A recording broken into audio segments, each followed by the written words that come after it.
তাৰ এসময়ত যে মানে সাইকিয়াট্ৰিষ্টৰ দৰৱ খাইছিলে বা যেতিয়া দেউতাক ঢুকাইছিলে, দেউতাক ঢুকাৰ পিছত তাৰ মানসিক স্থিতি ঠিক নাছিলে, তাৰ তেনেকুৱা মানসিক মানে ৰোগ কিছুমান আৰম্ভ হৈছিলে। গতিকে ডিব্ৰুগড়ত নি মাকে চিকিৎসা কৰাইছিলে তাক। সেই মেডিচিনবিলাক খাই থকা তাৰ লাহে লাহে অলপ ৰিকভাৰী হোৱাৰ পিছত তাক সাই বিকাশ একাডেমীত মাকে এডমিশ্যন দিছিলে। এই ক্ষেত্ৰত মানে সি এটা বাক্যও কৈছে কাউন্সিলৰক যে মায়েতো মোৰ কাৰণে ভালৰ চিন্তাই কৰিব, সেইকাৰণে মানে সাই বিকাশত যেতিয়া এডমিশ্যন ল'ব দিছে, গতিকে মই তাতে এডমিশ্যন লৈছোঁ। তাত নিয়মমাফিক সি ক্লাছ কৰি আছিলে। এই যে হ'ল মানে ঘটনাটো হোৱাৰ এসপ্তাহ আগতে সি ছুটীত আছিলে, মানে কি ছুটী লৈছিলে তাৰমানে দাঁতৰ চিকিৎসাৰ কাৰণে। দাঁতৰ চিকিৎসাৰ কাৰণে ছুটী লোৱাৰ পিছত তাৰ সেই সপ্তাহটো এনেও সি মানে ধৰি লওক মধ্যমীয়াতকৈ অলপ তলত, মানে তাৰ মানে পঢ়া শুনাত সি ভাল, মানে তাৰ মানে পঢ়া শুনাত সি ভাল ফল দেখুৱাব নোৱাৰে। তাৰ সেইকাৰণে অলপ কমপ্লেক্সো আছে, তাৰমানে হীনমন্যতাবোধ তাৰ আছে ইতিমধ্যে।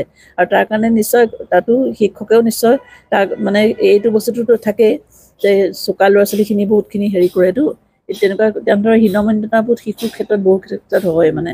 তাৰো তেনেকুৱা ধৰণৰ হৈছিলে। আৰু মাকে যিখিনি পাৰে বোধ কৰোঁ শব্দটো কৈছোঁ, ইয়াৰ লৈছিলে।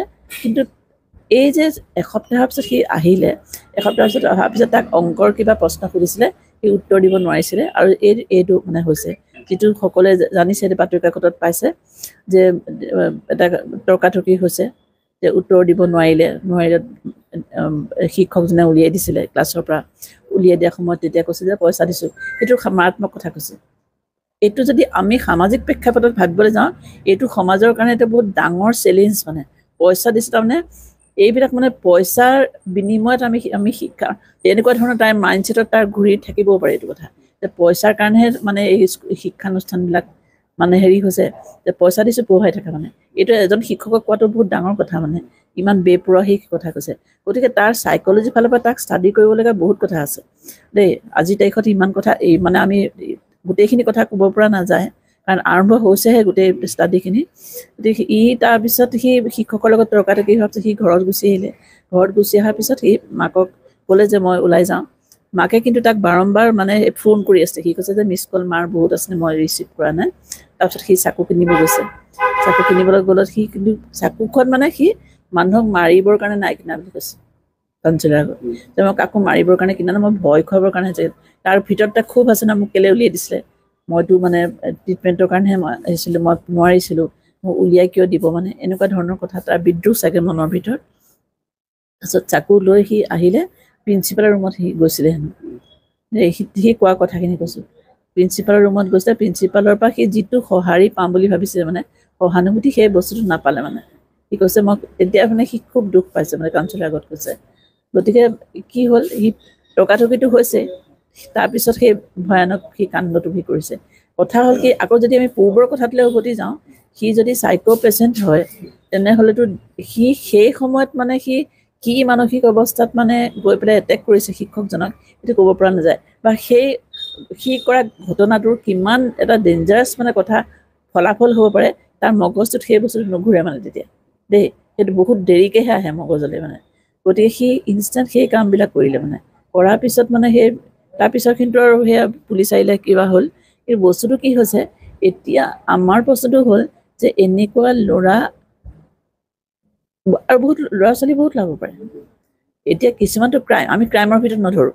এতিয়া বহুত ল'ৰা ছোৱালী ধৰি লওক ভালকৈ পঢ়া শুনা কৰি এষ্টাব্লিছ হৈছে, মাক দেউতাক ভালকৈ নিজে প্ৰতিষ্ঠা হোৱাৰ পিছত মাক দেউতাকক বৃদ্ধাশ্ৰমত নি থৈ দিছে, পঢ়ুৱালে শুনালে প্ৰতিষ্ঠা কৰিলে, সেইবিলাক অপৰাধ হয়নে নহয়? সেইবিলাকতো দাৰুণ অপৰাধ নহয় জানো? গতিকে এই ল'ৰা ছোৱালীবিলাক আমি গঢ় দিব, তাহাঁতৰ মানে মানসিকভাৱে তাহাঁতৰ ওচৰ চাপি যে আমি যোৱা নাই, মই কৈছোঁ সেইটো এটা কাৰণ হ'ব পাৰে। তুমি যিটো প্ৰশ্ন সুধিছা, কাৰণ হ'ব পাৰে মাকেও বোধ কৰে তাৰ মগজটোত কি চলি থাকে, মানসিকভাৱে তাৰ ভিতৰত কি ক্ষোভ আছে, মাকেও বোধ কৰি গম নাপায়, বা শিক্ষকবিলাকেও মানে গম নাপায়। মানে ছাত্ৰজনে আগত এনেকুৱা ধৰণৰ কিবা তেনেকুৱা আমি শুনা নাই, কিন্তু মই শুনিছোঁ যে এখন স্কুলৰ কোনোবা এখন স্কুলৰ পৰা তাক উলিয়াই দিছিলে।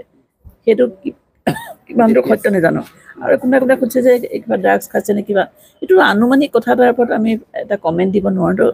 এইটো কেতিয়াও উচিত নহয়। যে মানে এনেকুৱা ধৰণৰ গোটেই যদি শিশুবিলাকৰ ওপৰত কাউন্সিলিঙৰ খুবেই প্ৰয়োজন। কাউন্সিলিঙৰ কাৰণে খুবেই প্ৰয়োজন। আৰু এটা কথা, তাহাঁতৰ যিটো মানে মানসিক যিটো বুদ্ধিদীপ্ততা, সেই বুদ্ধিদীপ্ততাৰ সৈতে আমি খাপ খাব পৰাকৈ তাহাঁতৰ সমানে তাহাঁতি ভবা কথাবোৰ আমি বুজিব পৰাকৈ আমি নিজেও সক্ষম হ'ব লাগিব আচলতে মাক দেউতাক সক্ষম হ'ব লাগিব সমাজখন সক্ষম হ'ব লাগিব শিক্ষকবিলাক বুজিবলৈ চেষ্টা কৰে চাইল্ড সাইকলজি এতিয়া বহুত দৰকাৰী হৈ যায় কাৰণ গোটেই পৃথিৱীত আৰু এক মিনিট মই কথাটো কৈছোঁ গোটেই পৃথিৱীতে শিশুৰ অধিকাৰৰ ওপৰত কাম হৈ আছে অজস্ৰ কৰ্মীয়ে কাম কৰি আছে অজস্ৰ ইনষ্টিটিউশ্যন আছে কিন্তু মানে বস্তুটো কি হৈছে আমাৰ অসমত এইটো খুব দুখ লগাকৈ মানে মানে শতকৰা মানে ৯৯% মানুহে শিশুৰ এই যে এখন আদালত আছে জুভেনাইল জাষ্টিচ বোৰ্ড আছে শিশু কল্যাণ সমিতি আছে বহুতে গম নাপায় যে ইয়াত কি কৰিব পৰা যায় দেই এই কথাখিনি মই ভাবিছোঁ খুব মানে এৱাৰনেছ প্ৰগ্ৰেমবিলাক এইবিলাক কৰিব লাগে তাৰ যোগেদি হয় এই বিষয়ে আচলতে সজাগতা সচেতন এই গোটেই ঘটনাটো আপুনি বৰ্তমান কি ধৰণে কিয় হ'ল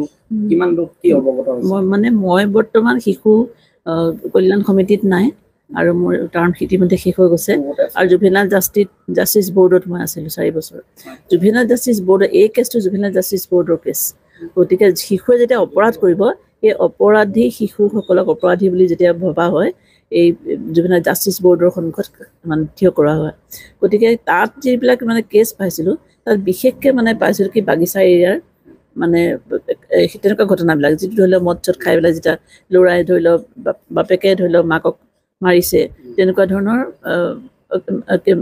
মৰা মানে পুতেকে সহ্য কৰিব পৰা নাই কেতিয়াবা দেউতাকত হত্যা পৰ্যন্ত কৰিছে তেনেকুৱা কেছবিলাক পাইছোঁ কিন্তু এই কেছটো কিন্তু এইটো সাংঘাতিক কেছ এনেকুৱা ধৰণৰ কেছ মই পূৰ্বতে শুনা নাই বা দেখাও নাই এইটো আমাৰ গোটেই সভ্যতাৰ কাৰণে এটা ডাঙৰ ভাবুকি আহিছে বুলি ভাবিছোঁ কিন্তু এই কেছটো মানে কি হ'ল এই ল'ৰাটোতো ইতিমধ্যে পৰ্যবেক্ষণ গৃহত গৈছে আৰু কাউন্সিলাৰৰ লগত ইতিমধ্যে তেওঁ কথোপকথন হৈছে গতিকে তাৰ যিটো এটা মানসিক স্থিতি এই অৱস্থাটোত সি কৈছে কথা কিছুমান গতিকে সেই কথাখিনি মানে এতিয়া কিমান জোৰ ধৰি লওক গ্ৰহণযোগ্য বা এইটো আকৌ ভাষ্যটো সি সলনি কৰে নেকি সেইটো কোনো ক'ব নোৱাৰে কাৰণ এতিয়ালৈকে কি ই কৈছে